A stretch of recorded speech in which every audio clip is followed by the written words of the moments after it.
Welcome. You've got 5 minutes and your time is starting now, so fire away. Thanks for coming. Yes, no. Yes, we have. We've got 2 on Zoom. No. Okay. Can you hear me now? Sorry. Thank you. Look, I don't... my name is Teresa Allpress. I moved to Christchurch in 2017 with my Christchurch-born partner and our oldest child, and we have since had another child here. We live in Sprayton. We used to live in Addington. We loved Addington, but then we lived on Brome Street, and we had to get off Brome Street for the safety of our children. Essentially, my safe speed submission was inspired by the fact that I want my children to survive journeys through their neighborhood when they're walking, cycling, or scootering. As Simon said previously, interactions with vehicles at speeds less than 30 kilometers per hour significantly impact the reduction of harm and death, and that is really important to me because my children are everything. We have to cross several reasonably busy streets to get to school, and I would like it if my child navigated those streets by themselves before their 16th birthday and they're stepping into a vehicle for the first time.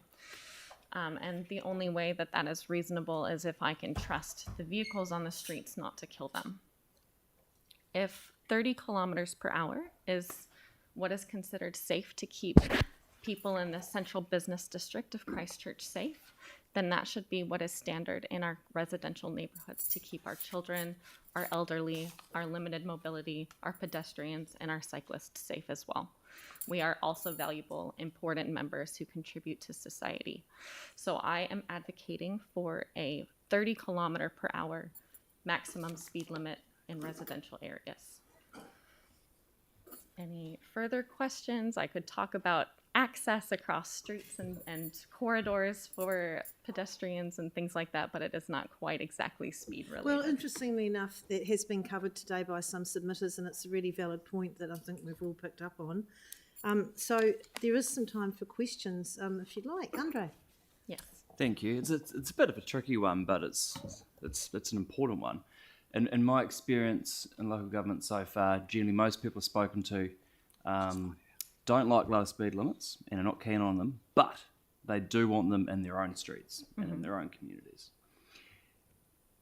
How, in your view, do we get people on board with the idea of low speed limits in their commutes, not just their own streets?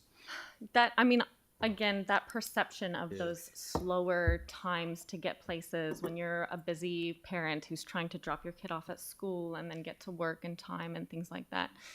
The fact of the matter is when you're driving on these streets during those time crunched times, you're traveling on average less than 30 kilometers anyway.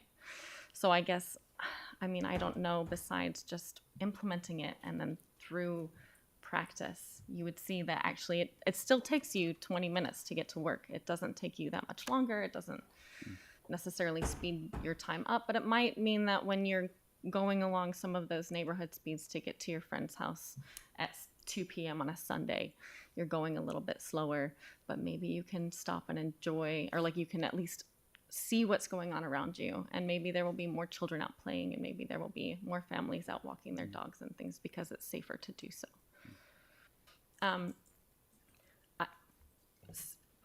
I guess giving research like Simon has offered, when implementing these, look, we care about the citizens of Christchurch.